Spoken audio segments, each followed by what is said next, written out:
He understood urban government, its relationship to the county and to the state, better than any mayor we've ever had. And he was aided by probably the only person that I've come across who was his near equal in all of this, and that was Alderman Tom Keene, who was absolutely brilliant when it came to understanding not only current government, but the history. I mean, one of the things that people have to understand about the city of Chicago, it was, the Constitution of the state of Illinois, which was rural dominated until 1955, as luck would have it, that's the year Mayor Daley got elected.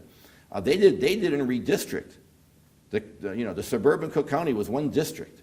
I mean, the rural interests were frightened of Chicago to the point that they refused to redistrict. So when I was a young whippersnapper a professor and I would go downstate and they would lament about Chicago, we dished it out pretty good. They were just getting what they deserved. However, unfortunately for the city of Chicago, when it finally got fair representation, especially after the Supreme Court decisions in the 1960s, it started losing population and the suburbs were growing. So they never got that hit. But the city of Chicago was weak. Remember, we have a weak mayor, strong council form of government. The state had tremendous advantages over the city. The city council would make the budget. And of course, as you know, the air in Chicago does not lend itself to good budget making. So they would go to Hot Springs, Arkansas, Turkey Run in Indiana, because it's much easier to do a budget there. And they'd come back and the mayor was basically helpless.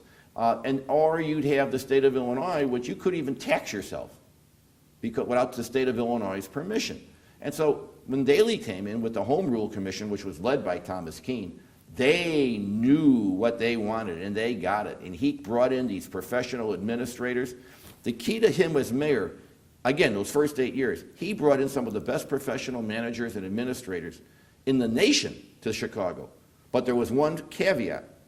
Everything had to go through him.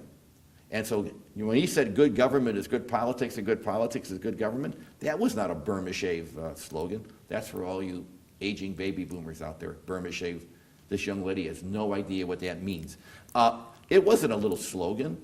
It was reality, because he knew if he brought in these top administrators who would create a department of planning or whatever, as long as it went through him, and it didn't impact negatively his political organization, they could do whatever the hell they wanted. And that was it. So he interwove both government and politics like it's never been interwoven before. Okay, now, when you mention these administrators, are you talking like Dave Stahl and people like that? Oh, no, national. Carl Chatters, and we're talking national people from the Public Management Association. I mean, heavy hitters. And if I could remember all their names, I would tell them to you. But however, if you do get the third edition of the Mayors, the Chicago Political Tradition, and read the chapter on Richard J. Daley, those names are in there. Some really sharp professor named Paul Green wrote that chapter. Unfortunately, his memory is shot. But there were all kinds of people that he brought in. And in doing research in this very building, where I found that information in some of the papers, the collection, they wrote letters back to other individuals saying this guy is amazing, how much he knows about government. The only criticism would come from usually people living east of the Adirondacks was that in order for this to happen, you weren't on your own. There were no free agents. Everything went through him. Well, that's making him a political boss. It's making him also a guy who has an awful lot of responsibility to know what the heck's going on. And one of the tricks he learned from Anton Cermak, who he studied very carefully, was that if you have a board, if you have a committee, an agency, whatever, you don't need to have a majority. You need one person. The chairman. One person. Not the chairman, just one person. And they know that's your guy. And when he speaks, he's speaking for you. The rest of it comes easy. I see. By the way, this is probably, I shouldn't say this, if this isn't run before the 2011 election, this could be very dangerous in someone else's hands. But that's how he controlled everything, because he did not have a majority on everything, but he didn't need one. He saw what Anton Cermak did with the Civil Service Commission. He just had one guy on it, but he spoke for Anton Cermak. And if you went the other way, you would quickly become a former member of the Civil Service Commission. I see. Well, now, did he meet with Keene often? Because yes. they were very different men. They weren't social friends, no. They were professional friends. not even friends, professional associates. But he recognized how smart Keene was. I mean, they were different. Keene had tendencies that Daley did not like.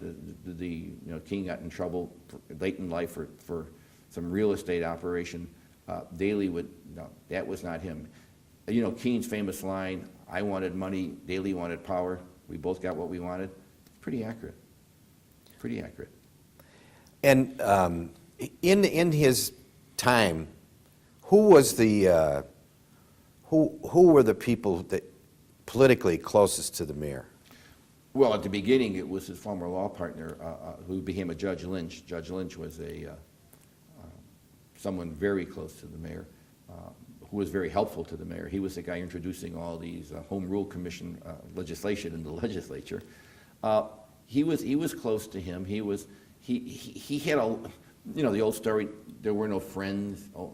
They never came to the house and all that stuff. I think Abraham Lincoln Maravitz, who always swore him in. I don't know how close they were, but that certainly was a relationship that every 4 years he was the guy who swore him in, just like with his son.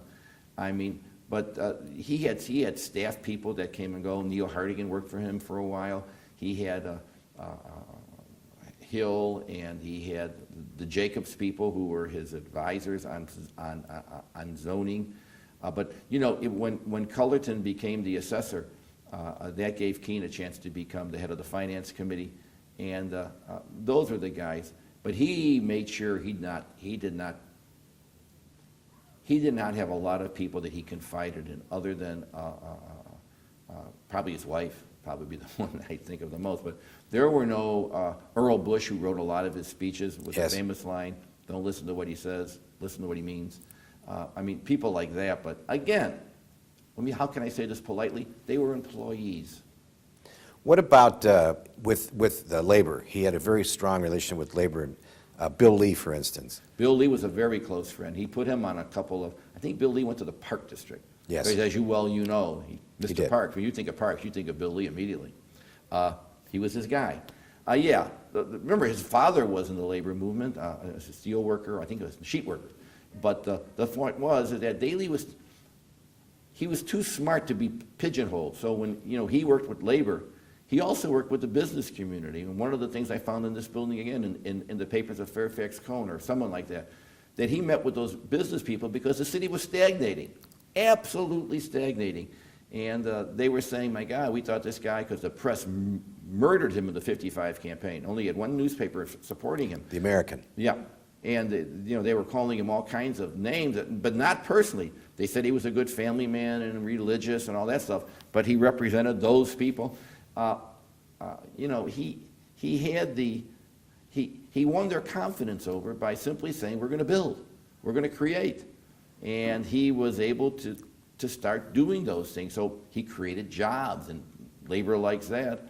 But remember, he was not Mr. AFL CIO buddy.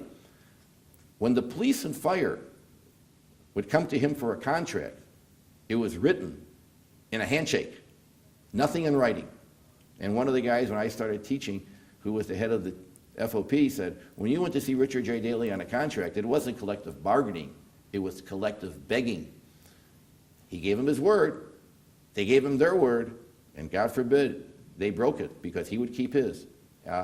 So this was a good labor city, but he would never be pigeonholed, being totally in labor's camp, totally in the business camp. He always played one against the other, balanced it, as long as it came through him. And that's the genius of Richard J. Daley. It came through him, which gave him all the responsibility and also all the power. It must have given him a very long work week. You're darn right it gave him a long work week. But again, I doubt very much if he spent much time gallivanting around Rush Street. Yes. I mean, that was not his milieu. His family was the most important thing. We see what happens now with his son. The family was number one, and he would go home to have dinner every night, then go out. I saw him at many dinners, and he never ate. All he had was a cup of coffee. And he would rush out, say he had to go to a wake when the speeches got too long. He was a very busy man. But yes, he took on all that responsibility, and people reported back to him. One of the things I could never nailed down in my own research was that, Dwight Eisenhower said he never wanted a report more than a one-page long. I would make some comment. But then someone told me that Richard J. Daley used to get all these reports from everybody, like little one-page briefings, and just so he would know what was going on, because there were so many different agencies going on, committees, whatever. We have all those local governments, which he wanted to control.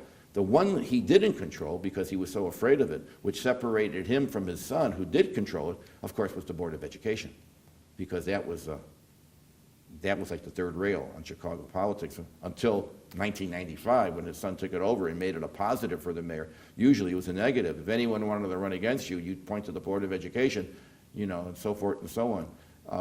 Daley's big thing, Richard J. with the Board of Education, would be when they were locked in one of their endless disputes. He would say, "We're closing the doors.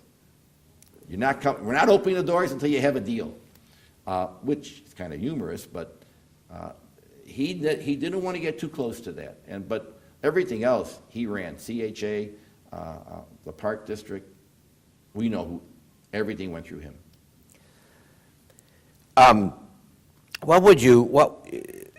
So you say his greatest strength was his work ethic. Mm-hmm. What would you consider to be his greatest weakness? I think after that 63 election, unable and perhaps unwilling to see the changes that were coming to his city, and realizing that the demographics were changing, but also that race was an issue that was different. There were some similarities, but it was different than the whole ethnic thing. For many people I interviewed about him suggested that he just thought that these Negroes coming in from the South, they were just like the next ethnic group, like the Irish, the Italian, the Jews. They were it's just it. They worked their way through the organization. They worked their way up. He misread the incredible resentment in the city. I mean, there's always, by the way, this city has never been exactly the Garden of Eden welcoming strangers. I mean, one of the great myths about Chicago, we were a city of neighborhoods. We were a city of enclaves. Each ethnic group had their little neighborhood, and God Correct. forbid you crossed the boundary line. I mean, that's the reason we're a city of neighborhoods, and eventually, through probably mainly biology, the intermingling of the species took place. But race just kept lingering as an issue that wasn't getting resolved, and Daley never was able to deal with that. Perhaps he's incredibly bright, so mainly after 63, he realized his future and his continuation as mayor depended on him not trying to emulate a John Lindsay. In fact, there is a book written that praises John Lindsay over Mayor Daley, which is really, that is what we like to call a stretch.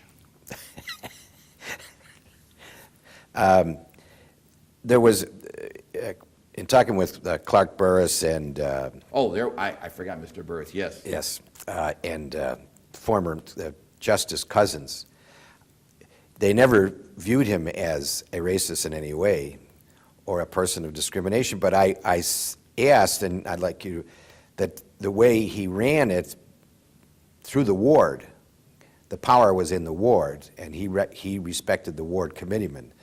That in its way was a segregation, unintentional one. All right. Unintentional. Let me ponder that. First off, Cousins was originally from the 8th Ward, and Right. was part of the middle class revolt, him and Sammy Rayner from the 6th Ward, and did what he wanted them to do. I mean, there was no difference if you were the alderman or the committeeman. Everything went through him. Right. But he did believe in ward organizations, unlike his son.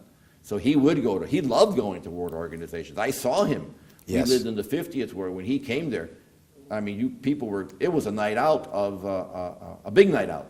People came to that ward organization meeting dressed up. Of course, the committeeman, who normally would have, you're lucky if you had a coffee and cookie, big spread, because you know who's here.